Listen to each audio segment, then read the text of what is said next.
I want to share this morning a little bit of what I've been up to in case, while y'all are being shut in with God, there's all kind of things that the Lord has led me to. Now, my sister sent me this book, Evidence Not Seen, A Woman's Miraculous Faith in the Jungles of World War II.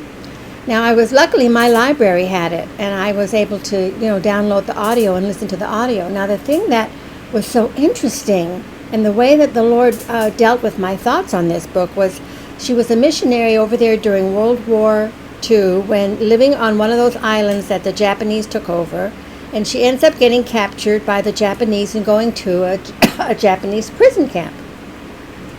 Well, while she's in this Japanese prison camp, she has an experience, and of course, I recommend this story to everybody because it's so uplifting. And she's getting tortured. Now, there's nothing uplifting about getting tortured, but it was the way that God took her through the torture. Now, this is so interesting how the Lord tied this together for me because from there I was listening to this Paradise Lost by John Milton. Now, I can't believe my whole 74 years I've never read John Milton's Paradise Lost. And the only reason why I thought, well, I'm going to read that was because of this gentleman. I had listened to his message, the Path to Power and Usefulness, A.W. Tozer. Now, some of these old preachers, they really had the truth. I mean, if we had people preaching to us today, like these preachers preached, the church wouldn't be in the shape it's in. But anyway, he led me to John Milton. I did not know that John Milton spent his whole life in the Bible. That's all he ever read was the Bible, from cover to cover, from cover to cover, from cover to cover. That's what he did with his life.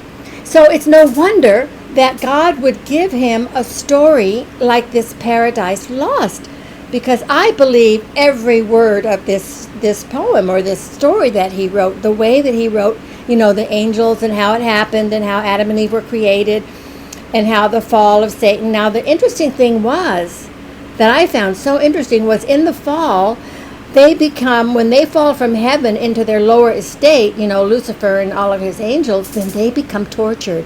They actually are tortured. So that would explain why, I'm getting ready to go into that. That's a 10-hour thing, the Antichrist. I started it, and it's so good, it's going to take me a while. I'm going to have to take notes on that one because it is totally good. So I want to get back to her story. All right, and her torture. And this is what the Lord showed me. Why they torture you is because they've been tortured. You know how they say that the abused become the abuser, okay?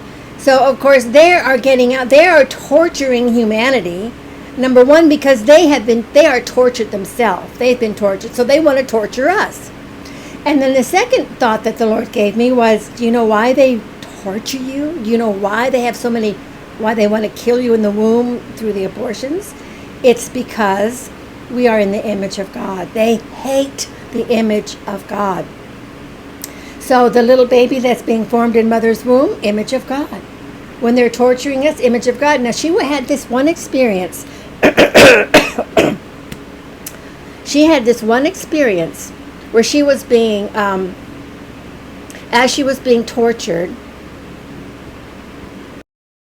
Okay, she had this experience where as she was being tortured, they were accusing her of being a spy, and they were accusing her of all these crimes that, of course, she was innocent of, and they were interrogating her. Well, of course, none of her answers, they liked, so they tortured her. They beat her up. And, there's a scripture that says that when Paul was in prison, he said, "These things have happened to me for the furtherance of the gospel." So I thought, boy, isn't that interesting that it's obvious that they're not going to listen, accept anything that you have to say when they're torturing you because they want to torture you. Then they're just using that as an excuse. So how about just preaching the gospel every time? How about torturing them with the gospel? That's what I thought. That was the thought I had. I think that would be a pretty good thing. If you're ever captured and you're ever being tortured, torture them with the gospel. Answer them with the gospel. And of course, in her story, she ends up saving the camp commander ends up coming to Christ, which is it's a beautiful, beautiful story. So anyway, I recommend Evidence Not Seen. I recommend this A.W. Pink, the Antichrist, on YouTube. Paradise Lost. Absolutely, you've got to read Paradise Lost. I have to listen to it again. But he tells you, and I believe that God gave him the revelation. And that whole story, I think, is like Enoch. It's true from cover to cover. And then, of course, anything by A.W. Tozer. So all of you saints that heeded the warning of God to get in, shut yourself in your closet and shut the door. Here's things for you to do while you're in there. God bless you. I love you all. Jesus is coming soon.